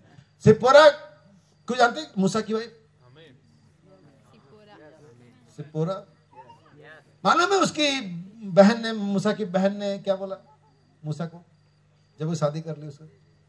ये इथोपियन थी, वो काली रही होगी, जैसी भी रही होगी, तो उसने बड़ा बेइज्जती किया उसका। बाइबल बताती है वो कोर्ट से भर गई। ये मूसा की पसंद थी, मरियम की पसंद नहीं थी। शादी मूसा ने करी थी, मरियम ने नहीं। उसको निभाना था, मूसा को निभाना था, उसके साथ मूसा ने रहना था। मरियम को इसमें कोई इंटरफेयर ही नहीं था। परमेश्वर ने इसको पसंद किया। बहुत सारे लोग परमेश्वर को भी एडवाइस दे सकते हैं, प्रभु तूने कैसा लोगों को चुना है, प्रभु तूने कैसा प्रचारक चुना, इसको तो बोलने भी नहीं आता, तो हंसता रहता है। परमेश्वर कहते तेरी आंखों में मेरी आंखों में बहुत फर्क है, तू कैसे देखता मुझे नहीं मालूम, ये मुझे पसंद है, मैं इससे प्रेम करता हूं। बहनों, परमेश्वर आपसे प्रेम करता है। आप कैसी हैं, कैसी दिखती हैं, लोग क्या कहते हैं, परमेश्वर इस बात आपको रहते मैंने कर लिया, परमेश्वर ने आपसे प्रेम किया। बाइबल कहते उसने अनंत काल के प्रेम से हमसे प्रेम किया है। हमें कोई चाहत नहीं थी कुछ भी, लेकिन उसने प्रेम किया। ये उसका प्रेम है जो आपको बचा रहा है, ये उसका प्रेम है जो आपको बुला रहा है, ये उसका परमेश्वर का प्रेम। संसार अगेंस्ट है, होने दो उसको, वो हमेशा ही अगेंस्ट रहा है। आज कोई नई बात नहीं कि संसार आपके विरोध में है, इसी को शुरू से मेरे विरोध में रहे हैं, वो अंत में जब तुम आओगे तुम्हारे भी विरोध में रहेंगे, लेकिन घबराना नहीं, मैं साथ में रहूंगा। वस्त्रों का मामला चल रहा है, एक और वस्त्र का मामला पहचान बताता हूं आपको। कितने लोगों ने आहाब राजा का नाम सुना? आहाब राजा, हालेलुया। वस्त्रों पर ही चल रहा है ना मामला, तो वस्त्र तो बदलने पड़ेंगे, नहीं तो फाड़ने भी पड़ सकते हैं, आमीन, उतारना पड़ सकता है। चलो आपसे पहले एलिशा पर आ जाते हैं। एलिशा जब एलिया उठा लिया तो एलिशा क्या करने लगा? चिल्लाने लगा, हाय मेरा स्वामी, हाय इजराइल के रात, हाय इजराइल के सवार, जो भी है उसने चिल्लाने लगा। भाई बताइए, तब उसने अपने वस्त्र फाड़े, और तब जब उसने वस्त्र फाड़े तब एलिया ने अपना चादर उस पर गिराया। एक ही समय में आप अपना भी और परमेश्वर के द्वारा दिए गए वस्त्र दोनों नहीं पहन सकते, आपको एक ही लेना पड़ेगा। या तो आपके धार्मिकता के काम चलेंगे, या तो आपका जीवन चलेगा, या तो आपके कैरेक्टर चलेंगे, या तो परमेश्वर का जीवन चलेगा। हमें सो नबी कहता है कि आपको अपने वस्त्र फाड़ने पड़ेंगे, अपने वस्त्र उतारने पड़ेंगे, तब ही आप परमेश्वर के उस वस्त्र को पहन पाएंगे। तो आहाब राजा पड़ता है, वहां पर मिकाया नबी है, और वो बताता है कि तू मारा जाएगा। इसके बावजूद कि आहाब उस नबी को, मिकाया को पसंद नहीं करता है, बिलीव नहीं करता है, लेकिन एक डर कहीं समाया हुआ था, खुदा ना खास्ता अगर सही हो गया, आमीन। कहता है कि पता नहीं हो जाए कहीं कुछ, तो क्या करता है? अपने वस्त्र को बदल देता है। ना समझ मैं बता रहा हूं क्यों? क्योंकि जिस तरह से वस्त्र का हमारे दिमाग में चल रहा है, वस्त्र का जो बारे में चल रहा है, वो वैसा नहीं है। ये कोई दुनियावी वस्त्र नहीं है जिसके द्वारा पहन करके आप वास्तव में एक अलग प्रजाति के दिखेंगे। वस्त्र क्या है? पहली वस्त्र को समझना। वस्त्र किसी जाति को रिप्रेजेंट करता है। जैसे अगर मैं आपसे कहूं, आपने पढ़ा अगर होगा स्कूलों में 2, 4, 5वीं 6वीं क्लास तक, तो हिंदू मुस्लिम सिख ईसाई करके एक चित्र आता था। किधर कभी वो चित्र देखा है? तो नीचे लिखा नहीं रहता था कि ये मुस्लिम है, ये ईसाई है। वो वस्त्र के द्वारा हम उसको क्या कर जाते थे? वो पगड़ी वाले सरदार जी, वो जनेऊ वाले हिंदू महाराज, और वो टोपी वाले और दाढ़ी वाले मुल्ला जी, और वो हैट और सूट बूट में आ जाता था ईसाई भाई। तो वहां पर वो वस्त्र क्या दिखाते? हमारी संस्कृति को, हमारी जाति को, हमारे धर्म को रिप्रेजेंट करते। वो हमारे अंदर क्या चल रहा है, विचार क्या हो सकते हैं, वो हमारे वस्त्रों से क्या हो जाते हैं, पता चल जाते। इसीलिए ये जो विवाह का वस्त्र जो परमेश्वर के वचन में लिखा हुआ है, ये भी किसी चीज को इंडिकेट करता है। जैसे हारून याजकों के वस्त्र अलग होते थे। अगर आप पढ़ेंगे उत्पत्ति 38वें अध्याय में जाएंगे, वहां पर विधवापन का पहरावा था, वहां पर सुहागन का पहरावा था, जिसे बदल करके उस तामार ने अपने ससुर को धोखा दिया था। ये सारी चीजें आपको मिल जाएंगी। ये किसी चीज को इंडिकेट करते, दर्शाते हमारे वस्त्र। हम किस कल्चर से, हम कितने पढ़े लिखे हैं, या हमारी आर्थिक हालत कैसी, ये भी दिखाते नहीं। तो ये जो विवाह का वस्त्र, ये भी दिखाता है कि हमारे अंदर में जीवन कैसा जिया जा रहा है। वैसे ही राजा आहाब डर गया। उसने अपने सैनिक को किसी बुलाया और कहा ठीक है, और शायद आहाब के साथी और जो भी है, उसने अपना वस्त्र क्या कर दिया, बदल दिया। वो सैनिक के वेश में चला गया और राजा के वेश में किसी सैनिक को भेज दिया। लेकिन आप जानते मारा कौन? आहाबी। परमेश्वर कहते हैं इस प्रकार के वस्त्र बदलने से मैं कोई परेशानी में नहीं पड़ने वाला हूं। मेरा जो लेजर गाइडेड मिसाइल है वो पड़ेगा वहीं पर जहां पर जिसको आपका बाहरी आवरण, आपका बाहरी दिखावा, चर्च आते हैं, गीत गाते हैं, प्रचार करते हैं, ढोल बजाते हैं, दान दशवान देते हैं, ये बाहरी आवरण है। इससे आप मसीह करके परमेश्वर को धोखा नहीं दिया जा सकता। वो राजा का कपड़ा निकाल करके सैनिक का कपड़ा पहन के चल गया, इसके लिए परमेश्वर धोखा नहीं कहा जाएगा। क्योंकि बाइबल कहती है मनुष्य तो बाहर देखता है, इवन सामुएल नबी धोखा खा गया, लेकिन परमेश्वर धोखा नहीं खा सकता। परमेश्वर को धोखा देना अपने आप को धोखा देने जैसा ही है। अगर कोई सोचे कि परमेश्वर को धोखा दे रहा है तो बस ये जान ले और गांठ मान ले कि अपने आप को ही धोखा दे रहा है। हमें उसने धोखा देने की कोशिश करी लेकिन मारा गया। आप इन सारे बाहरी आवरण से, इन वस्त्रों से, चर्च के पहरावे से, चर्च की धार्मिकता के कामों से, दुनिया के समाज के कामों से परमेश्वर को धोखा देने की कोशिश ना करें कि आप रैप्चर में जा रहे हैं। आप तभी रैप्चर में जाएंगे जब ये वस्त्र जो परमेश्वर का है, जिसमें चरित्र पाए जाते हैं, वो आप में चल और फिर रहा। इसलिए वो कहता मैं तुझे सम्मति देता हूं कि श्वेत वस्त्र मोल ले ले। अब नबी कहता मोल लेना क्या होता है?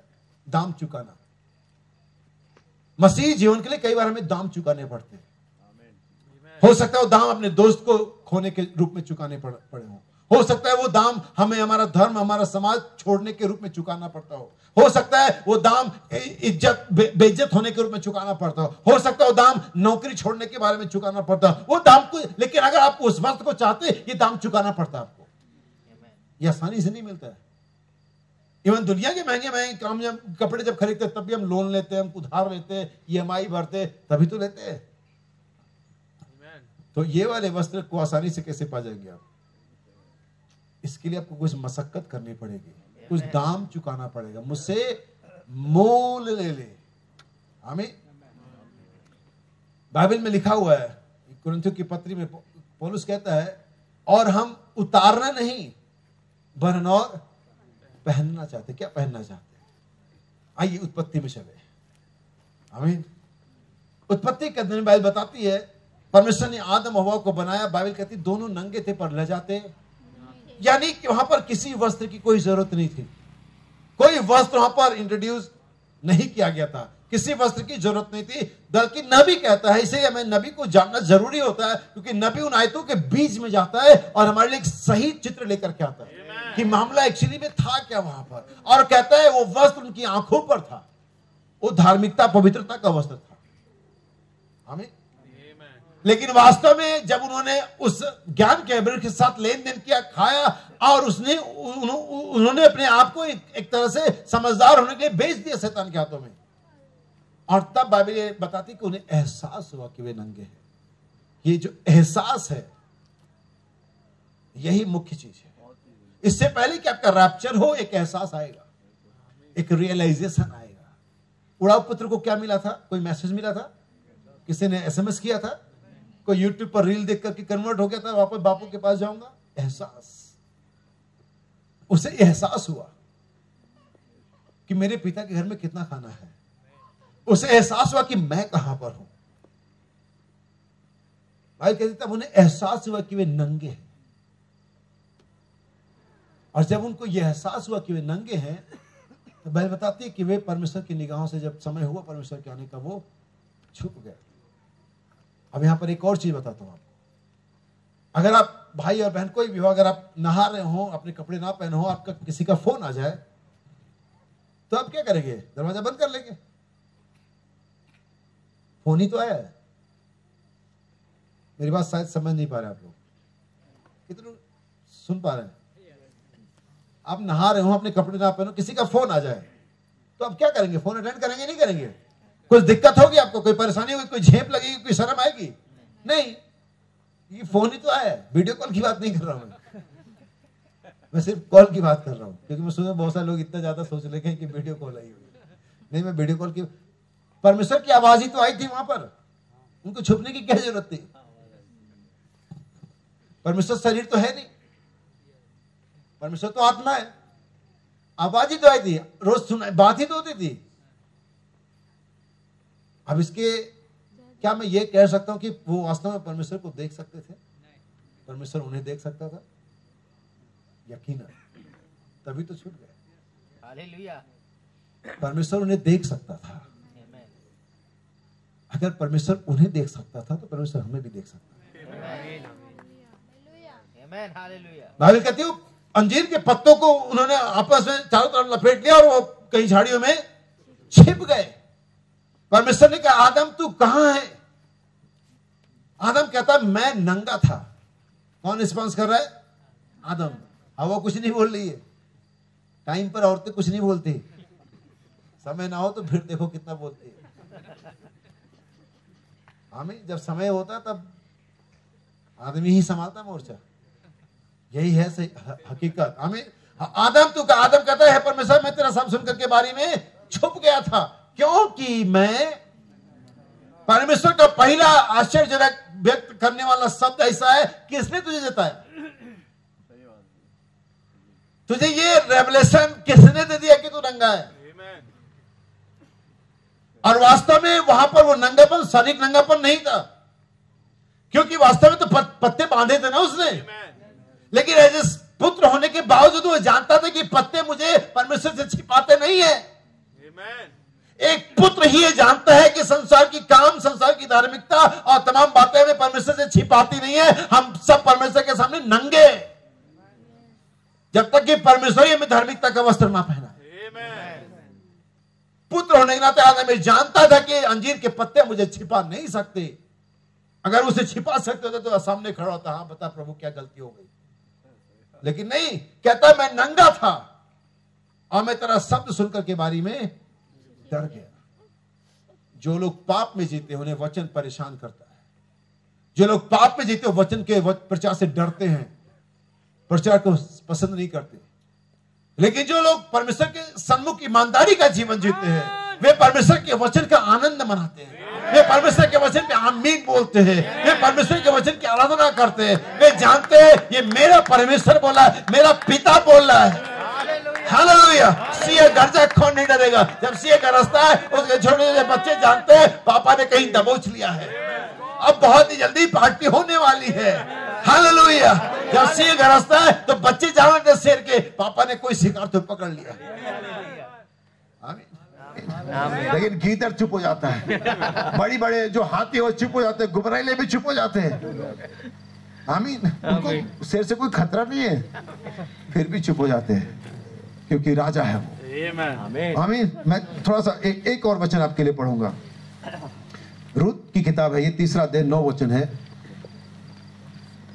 रूत की किताब है ये, 3 अध्याय 9 वचन।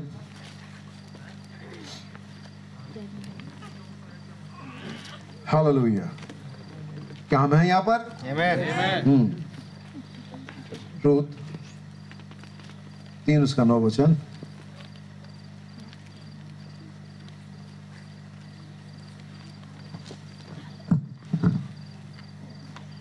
ध्यान से सुनिएगा। आमीन। उसने पूछा तू कौन है?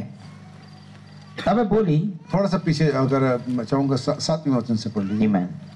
जब बोआज खा पी चुका तो उसका मन आनंदित हुआ। तब जाकर राशि के एक सिरे पर लेट गया। तब वह चुपचाप गई। ये कौन है? रूत है। रूत को हमेशा याद रखिए, रूत बाइबल के अंदर में मेरी और आपकी प्रतिछाया है। उस दुल्हन की प्रतिछाया है जिसके लिए उसने दाम चुकाया है, जिसका उसने छुटकारा किया है। और रूत किसके द्वारा गाइड हो रही है, किसके द्वारा चलाई जा रही है? अपनी सासू माँ के द्वारा, जो कि हमारा पुराना नियम है। आमीन। जो कि परमेश्वर का वचन है। अगर आप इसके अंतर्गत इस नियम के अंदर चलते रहेंगे, आप एक दिन छुड़ाए जाएंगे। दाएं और बाएं मत मुड़ना। और वो आ जाती वहां पर, सुनिए। तब वह चुपचाप गई और उसके पांव उघार कर लेट गई। आधी रात को वह पुरुष चौंक पड़ा। अब ये जो पुरुष है, ठीक है प्रभु आपको आशीष दे भाई। अब ये जो पुरुष है कौन है? बोआज है। इसकी रूत की सास ने बताया था कि वो उसके वस्त्र को जो ओढ़ के रहेगा उसको तुम अपने ऊपर में ले लेना। हमें उसी वस्त्र के नीचे आना है जिसके अंदर में यीशु है। कोई दूसरा वस्त्र नहीं है। उसी वस्त्र के नीचे आना है, उसी धार्मिकता के नीचे आना, उन्हीं सद्गुणों के नीचे आना है, उसी आत्मा के नीचे आना है जिसके नीचे यीशु आया था। परमेश्वर के पास एक ही पवित्र आत्मा है।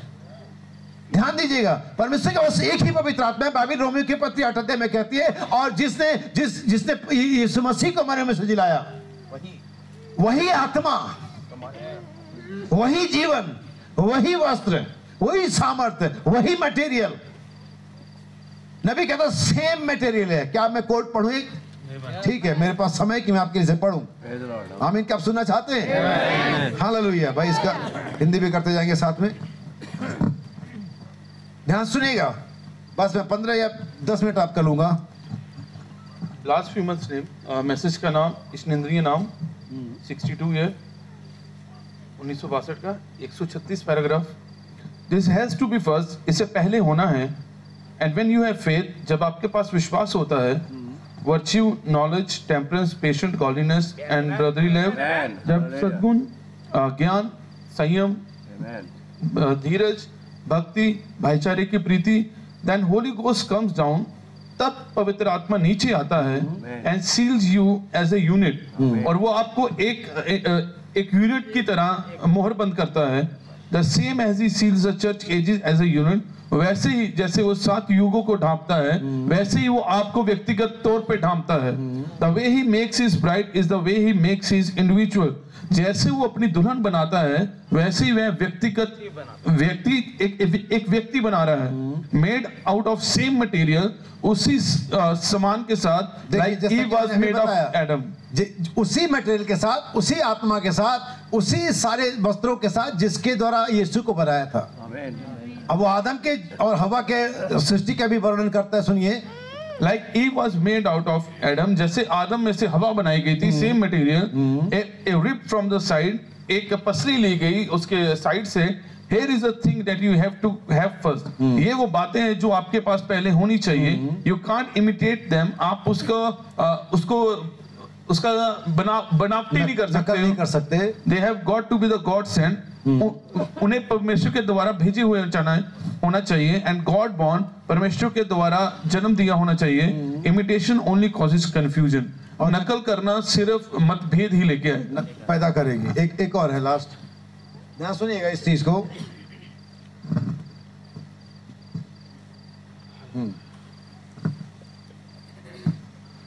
ये ध्यान से सुनिएगा। मैसेज का नाम the sign of his this time, 116 paragraph. Now that's the same thing that constitutes the new birth, और ये वही बात है जो नए जन्म को लाती है। वाटर, पानी, जल, ब्लड, लहू, और स्पिरिट, आत्मा। The elements that came from his body is what make his body, और वो तत्व जो उसके शरीर से आ रहे थे, वही उसके शरीर को बना रहे हैं। It come from his body, वो उसकी देह से आया। is a material that takes to make his bride, वही मटेरियल से वो अपनी दुल्हन को बनाता है। Because Adam had his bride taken from his body, क्योंकि आदम की जो दुल्हन थी वो उसी के देह से बनाई गई थी। Christ has his body taken from the body, मसीह की दुल्हन भी उसी की देह से बनाई जा रही है। When Christ died, जब मसीह मरा, there was 3 elements that came from his body, जब मसीह मरा तो उसकी देह से 3 तत्व आए, वाटर, ब्लड एंड स्पिरिट, जल, लहू और आत्मा। जस्टिफिकेशन थ्रू बिलीविंग, धर्मी ठहराया जाना विश्वास करने के द्वारा। वाटर, ये पानी था। सैंक्टिफिकेशन थ्रू द ब्लड, लहू के द्वारा शुद्धिकरण। And the baptism of Holi spirit, पवित्र आत्मा का बपतिस्मा। हालेलुया, प्रभु ने तालियां देंगे। अब यहाँ पर नबी कहता है कि सेम मटेरियल होना है उनको। आमीन। आप, इसीलिए मैंने सुन में कहा मेमने का विवाह है ये। ये किसी मनुष्य का विवाह नहीं है। अब नबी कहता है जब भी आप परमेश्वर के वचन में किसी चिन्ह को देखते हैं, किसी सिंबॉलिक चीजों को देखते हैं, मेमने को देखते हैं, नबी कहता है सबसे नम्र जीव जो पृथ्वी पर पाया जाता है वो मेमना है। और उस जीव के साथ अगर कोई चीज मैच कर सकती है जो पक्षियों में है, नबी कहता है पिंडुक है। और अगर आप मेमने की फैमिली से आते हैं, मेमने के परिवार से आते हैं, आपके अंदर में सेम कैरेक्टर होना चाहिए। और अगर मेमने का विवाह है तो जरूरी है कि कोई समान चरित्र वाला हो। क्योंकि जब अब्राहम ने अपने पुत्र इसहाक के बहू तलाशने के लिए अपने दास एलीजेर को भेजा था, तब उसने कहा किसी पराये खानदान में, जाति में मत जाना। कहां जाना? जो ब्लड रिलेटेड है। नबी इसको ऐसे कहता है कि जो लहू वाले लाइन में है उन्हीं के पास जाकर के इसहाक के लिए एक पत्नी की तलाश की जा सकती है। तो शब्दों में नबी कहता है इसहाक के लिए वहां पर एक लड़की नहीं तलाश की जा रही थी, इसहाक के लिए एक चरित्र तलाश किया जा रहा है। ये बहुत फर्क है। कई बार आज के जवान शादी करते हैं लड़की के लिए, खूबसूरत लड़की के लिए। कई बार कोई लड़कियां शादी करते हैं खूबसूरत और कमाने वाले लड़के के लिए, चरित्र के बारे में कोई बात नहीं करता। आप लोगों ने कभी पता नहीं पढ़ा नहीं पढ़ा, अखबारों में आता है बर चाहिए तो नीचे लिखा जाति बंधन नहीं और तनख्वाह 6 अंकों में हो, तो इस तरह का आता है। और गृह कार्य दक्ष नहीं, तो अब दक्ष वाले में तो काट दिया, जोमेटो जिंदाबाद कर दिया उन्होंने। हालांकि पता नहीं यहाँ है कि नहीं, लेकिन हमारे शहरों में तो बहुत ऐसा चलता है। कभी आपने पढ़ा ऐसे विज्ञापन में कि लड़की परमेश्वर का भय मानने वाली होनी चाहिए? कभी आपके पास रिश्ते आए, कभी आपको किसी रिश्ते होने में कभी सुना कि बिचौलियों ने बात की कि लड़की चढ़ जाती कि नहीं जाती है? कभी बिचौलियों ने कहा लड़का धुआं करता है कि नहीं सोने से पहले? ये सब कौन पूछ रहा है? इसकी जरूरत किसको है? हम तो पूरे के पूरे दुनियावी हुए हुए हैं, आमीन। लेकिन अब्राहम ऐसा नहीं था। उसने एलीजेर से कहा अगर कोई बहुत करोड़पति हो कोई ध्यान मत देना, मुझे कोई करोड़पति दुल्हन नहीं चाहिए। अगर कोई बहुत ऐसी वैसी हो, खूबसूरत हो, मुझे फर्क नहीं पड़ता, खूबसूरत है नहीं है। हाँ, कोई सेक्स क्वीन नहीं चाहिए, कोई मॉडल नहीं चाहिए मुझे तो अपने खानदान वाली चाहिए। हमें तो ब्लड रिलेटेड चाहिए।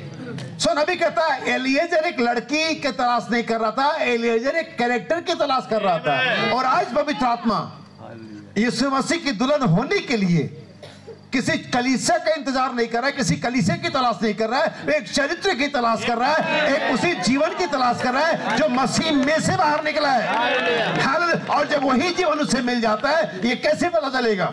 जैसा कि मैंने कहा, दुल्हन वैसे ही तैयार हो सकती है जो कि तैयारी का सामान उसे दिया गया है। और जब उसने पाया कि वहां पर एक लड़की है जिसका नाम रेबेका है, और उसने इससे पहले कि रेबेका आती, उसने अपने घुटनों पर जाकर के दुआ करी। उसने कहा प्रभु यहाँ पर बहुत सारी लड़कियां नगर से आ रही हैं, लेकिन जो लड़की यहाँ पर आए और पहले मुझे और मेरे बाद मेरे ऊंटों को भी पानी पिलाए, वही एक ऐसी होगी जो मेरे स्वामी के पुत्र के लिए दुल्हन होगी। और इस तरह से सुबह से वो बैठ जाता वहां पर, 1 दिन 2 दिन और कई सारे दिन बीत जाते हैं। और तब एक दिन अचानक एक लड़की वहां पर आती है, लगभग 17-18 साल की रेबेका अपने और सहेलियों के साथ वहां पर आती है।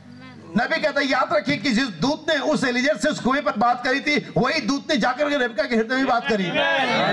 आमीन। वही पवित्र आत्मा से नबी को भेजा, वही पवित्र आत्मा से नबी के द्वारा कार्य किए, वही पवित्र से नबी के द्वारा संदेशों को अब तक पहुंचाया, वही पवित्र आत्मा के अंदर पाया वो दूत आपको इस संदेश के अंदर में लेकर के। कोई मनुष्य आपको लगता है भाई बिलचुस लेकर के, हाँ दिखने में है भाई शरीर, लेकिन वो आत्मा था जिसने आपको इस संदेश के अंदर में खींचा। अच्छा रुको, 1 मिनट रुको। पतरस को किसने बुलाया? हाँ ये तो बोलो, कोई कंफ्यूजन नहीं है, होगा तो बाद में ठीक कर लेंगे। मत्ती को बैरियर पर से किसने बुलाया? अच्छा ठीक है। सामरी स्त्री को कुएं पर से किसने बुलाया? अब रुको, मैं 12 के नाम लूंगा, ज्यादा समय हो जाएगा। अब रुको, लेकिन यीशु मसीह कहता है जब तक पिता ही ना खींच लाए कोई मेरे पास नहीं आता। तो यीशु ने कैसे बुलाया? सही बात है, मुझे समझाओ। क्योंकि खुद यीशु कह रहा है जब तक पिता किसी को ना खींच लाए कोई मेरे पास नहीं। और ये सब लोग कह रहे यीशु ने बुलाया। और पिता एक है। हालेलुया। वो देह थी यीशु, लेकिन उसके अंदर आत्मा पिता का ही काम कर रहा था। ये सिर्फ देह है, ये सिर्फ देह है। ये वही पवित्र आत्मा है जिसने बाइबल को लिखा, नबियों को भेजा। उसी पवित्र आत्मा ने आज आपको बुलाया कि दुल्हन हो और आप हैं। हालेलुया। और रेबेका आ गए वहां पर। ओ अंकल जी लगता है प्यासे हैं। हाँ बेटा मैं प्यासा हूँ। और बहुत सारी लड़कियां आएंगी, अरे बुड्ढन मेरे पास टाइम नहीं है, मुझे ब्यूटी पार्लर भी जाना है, और मेरे बच्चे रो रहे हैं, और मेरा पति घर आने वाला है, मेरा बॉयफ्रेंड वहां इंतजार कर रहा है, मैंने तुझे पिला दी बहुत है। हमारे पास ऊंटों को पानी पिलाने के लिए समय नहीं है। और बहुत सारे लोग ऐसे ही करते हैं, उनके पास संदेश के लिए कोई समय नहीं होता। संदेश जीने के लिए नहीं समझते, संदेश पढ़ने के लिए भी समय नहीं होता। और वो संदेश को जो कि ऊंट है, जो कि सामर्थ्य जो आपको लेकर के जाएगी, इसके लिए उनके पास समय नहीं है। और यही तो था जो तुम्हें लेके जाता, उठाया जाना विश्वास टेप्स और बुक्स के अंदर। हम इनका कोई इंग्लैंड का लंबा ऊंट आपको लेकर के नहीं जाएगा, यही ऊंट लेकर के जाएगा, संदेश रूपी ऊंट लेकर आपको लेकर जाएगा। और तब रेबेका आती है, उसने एलीजेर को पानी पिलाया, और देखते देखते हाथ में घड़ा लिए ही उसने ऊंटों को भी पानी पिलाया। हाँ, अब एलीजेर कहता हाँ अब तो कुछ लगता है प्रार्थना सुन ली गई है। उस लड़की को बोला बेटा इधर बात सुन, नाम क्या तेरा? ठीक है नाम है, पापा मम्मी का नाम बता। उसने खानदान का पता लगाया, ओ लगता है काम बन गया। आमीन। उसने जल्दी से बक्सा खोला, अपना पोटली निकाली, वो 2 कंगन सारा के, 2 ईयररिंग सारा के उसने उसके हाथों में और कानों में पहना दिए। आमीन। चली जा बेटा। और इठलाते लड़की सोचती आज तो बहुत कमाई हो गई, सोना मिल गया, और घर गई। वो उसको समझ नहीं गई कल्चर क्या है। वो तो छोटी जवान लड़की थी। हमको भी शुरू में कौन सा, हम तो बहुत बढ़िया लगता है, आत्मा को अच्छा लगता है, गीत अच्छा लगता है, क्या प्रचार करता है, संदेश में आ गए, हमको कल्चर नहीं पता था। लेकिन जब घर पहुंचे तो बूढ़े बुजुर्गों ने बताया बेटा सुन इधर, ये तुझे हाथों में कंगन किसने पहनाए, ये कानों में ईयररिंग्स किसने पहनाई? इसमें कोई बात है क्या? ये महंगे नहीं बिकेंगे। अरे महंगा महंगा छोड़, ये तो रिश्ता हो गया तेरा। ये तो रिश्ता हो गया। आपको नहीं मालूम क्या हुआ, आप तो बस मजे मजे में आ गए। आपको को गीत अच्छा लगा, प्रचार अच्छा लगा, आराधना अच्छी लगी, आप तो मजे मजे में आ गए। लेकिन हमें आप बुजुर्ग हैं बताने के लिए, आपके भाइयों ने नहीं बुलाया, आपको परमेश्वर ने बुलाया कि आप उसकी दुल्हन हो। उसने तुम्हें बुलाया ताकि तुम परमेश्वर के पुत्र हो। आमीन। हाथों का कंगन, कान की ईयररिंग्स, विश्वास सुनने से, और काम विश्वास का प्रकटीकरण है। अब एलिएजर ने रेबेका को इसहाक के बारे में पूरा डिटेल दे दिया। नबी कहता है वो सुनते सुनते प्यार में गिर गई। कितने लोग सुना ऐसा नबी एलिएजर के बारे में, क्योंकि लाबान के एलिएजर की बातचीत रहती, पर्दे के पीछे रेबेका सुन रही थी अपने होने वाले पति के बारे में, उसके बगानों के बारे में, उसके रियासत के बारे में, उसकी खूबसूरती के बारे में, उसके घुड़सवारी के बारे में, वो कितना जवान बांका लड़का है ऐसा करके। और उसके प्यार में सुन करके ही हम भी तो ऐसे फेल हुए। प्रचारक ऐसे से प्रचार करता है, व्हाट इज जीसस क्राइस्ट, क्या ही हमारा प्रभु यीशु मसीह है। हालेलुया, आमीन। ध्यान समझना, और सब कुछ बता दिया। अब लाबान कहता है थोड़े दिन और रुको। एलिएजर कहता है प्रभु ने काम सफल किया है, 7 कलेसिकल कंप्लीट हो गए, अब काम हो गया, सब कुछ ठीक हो गया, अब रुकने की कोई जरूरत नहीं है। लाबान चालाक, उसका जो दूसरा वो भी ऐसे, अच्छा ठीक है कोई बात नहीं, लड़की को बुला लेते, वही बता दे कि अगर वो कहेगी जाना है तो चले। अब उनको लगा हमारी लड़की, हमने 20 साल तक इसे पाला पोसा है, इतना प्यार किया है, वगैरह वगैरह दुनिया भर की बात, हमारा कौन सा इनकार कर दे, एकदम से चली जाएगी क्या ये? बोला हाँ बेटा रेबका जाएगी। Yes sir. बाइबल के 3 शब्द लिखे हुए, हाँ मैं जाऊंगी। उनके तो सन्नाटे चल होंगे। रेबेका तूने 1 मिनट, हमारे 19 साल तो रही, इतने साल तुझे कोई प्रेम मोहब्बत, अरे जिसके बारे में सुना है उसका मोहब्बत ज्यादा लग रहा है मुझे। पापा मम्मी संस्था पादरी सोचते थे कि एकदम से छोड़ के चले जाएंगे, एकदम वहीं के वहीं छोड़ के चले जाएंगे। 3 से हाँ मैं जाऊंगी, बस चली गई। अब रेबेका को एलिएजर के बारे में तो बहुत कुछ पता था कि एलिएजर कैसा है, सॉरी इसहाक कैसा है। रेबेका को तो इसहाक की सारी A to Z report Eliezer ने बता दी। अब वहां पर गई, बाइबल कहते हैं उसने दूर से एक पुरुष को मैदान में टहलते हुए देखा। आमीन। और फिर यहाँ पर फिर एक और बात आता है कि एलिया फिर बताता ये वही है तेरा स्वामी, कहते वो ऊंट से नीचे उतर गई और वो जा करके उससे मिली। सवाल ये था कि इसहाक ने इसे कैसे पहचाना? क्या कुछ उसने भेजा था इसको पहले से जो उसका अपना था? क्या इसहाक ने कुछ भेजा था इस रेबेका के लिए जो उसको जिसको वो पहचानता था? जी हाँ, वो कंगन और कानों की बालियां जिसे इसहाक ने अपनी मम्मी सारा को पहने में देखा था। और यही है जो आपको दुल्हन बनाता है। जब परमेश्वर के पास आप जाएंगे तो परमेश्वर आत्मा के छाप को आप पर देखना चाहेगा जो उसने आपको लगाने के लिए अपने स्वर्गदूत को भेजा हुआ है। वो हर एक के माथे पर छाप लगा रहा है, वो पवित्र आत्मा से मुहर बंद कर रहा है, उन सद्गुणों को आपके में डाल रहा है। इसके बिना आप उससे मिलने की जरूरत भी मत करना। वो इसके साथ ही आपसे मुलाकात करेगा। यही चीज पहचान देंगे कि आप मसीह की दुल्हन हो। आओ हमारे द्वार, क्योंकि मेमने का विवाह और उसकी पत्नी ने इन सद्गुणों से पवित्र आत्मा के बपतिस्मे से उस छाप से जो दूत लगा अपने आप को क्या कर लिया है। अगर आप तैयार हैं तो जाने के लिए तैयार रहिए, और अगर नहीं है तो प्रार्थना करिए। आज ये शुरुआत का दिन हो सकता है। कितने लोग तैयार हैं? प्रभु आपको आशीष दे। God bless you.